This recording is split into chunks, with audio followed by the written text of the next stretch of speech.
ছয় দলের আসর, সবাই লড়াই করবে শেষ চারে যাওয়ার জন্য। তবে চার দল এগিয়ে থাকবে সেমিফাইনালে যাওয়ার লড়াইয়ে।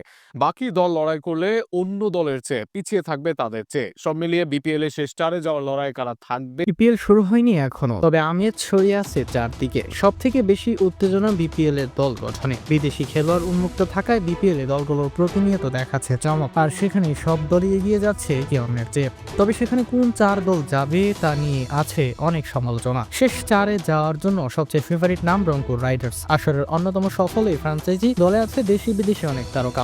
ব্যাটিং থেকে স্পিন, পেস ডিপার্টমেন্ট সব দিকেই তারকার মেলা রংপুর দলে। হিস, সোহান, ফাহিম, মালান, মুকিম, মায়ার সহ দলে আছে অনেক তারকার মেলা। বিপিএল এ চ্যাম্পিয়ন হবার দলই করে রংপুর। সেখানে শেষ চারে যাওয়ার লড়াইয়ে যে তারাই সবচেয়ে এগিয়ে থাকবে তাতে নেই সন্দেহ। এমনকি এক বা দুয়ে থেকেও তাদের পরের রাউন্ডে যাওয়ার সম্ভাবনা অধিক। শেষ চারে যাওয়ার লড়াইয়ে এরপর থাকবে রাজশাহী ও নোয়াখালী দল। নতুন আসরে দল হিসেবে নোয়াখালী দেখাচ্ছে একের পর এক চমক। দেশি সৌম্য, হাসান জাকিরদের সাথে বিদেশি কুশাল, জনসন, হাসনাউল্লাহরা আছেন। এর সাথে নবী, জাহির খানের মতো স্পিনার আছে দলে। সবকিছু মিলিয়ে নোয়াখালী এবার চমক দেখাতে প্রস্তুত। তবে কম নয় রাজশাহী দলও। তানজিদ, ইয়াসির, মেহরাব, তানজিম, রিপন, আকবর সহ দেশীয় অনেক তারকা ক্রিকেটার আছেন দলে। আছে যেমন অনেক উদীয়মান তারকা, আবার বিদেশি সংগ্রহেও রাজশাহী দেখিয়েছে বুদ্ধিদীপ্ত। শেষ দিকে নিশাম, হুইসেন, তালাবদের অন্তর্ভুক্তি দলের শক্তি বাড়িয়েছে আরও।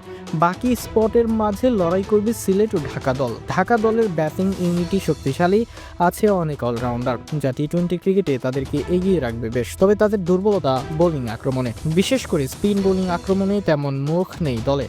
সিলেট দলও চমক দেখিয়েছে অনেক, তাদের বিদেশি সংগ্রহ বেশ দারুণ হলেও দেশি ক্রিকেটারে কিছুটা দুর্বল তারা। অপরদিকে আসরের সবচেয়ে দুর্বল দল চট্টগ্রাম, অন্তত কাগজে কলমে হিসেবে তারা থাকবে শেষের দিকেই। সব মিলিয়ে রংপুর থাকবে সবার এগিয়ে, এরপর নোয়াখালী, রাজশাহী থাকবে পরের কাতারে। আর ঢাকা ও সিলেটের মাঝে লড়াই হবে, যেখানে ঢাকা থাকবে এগিয়ে, সবার চেয়ে পিছিয়ে থাকবে চট্টগ্রাম দল।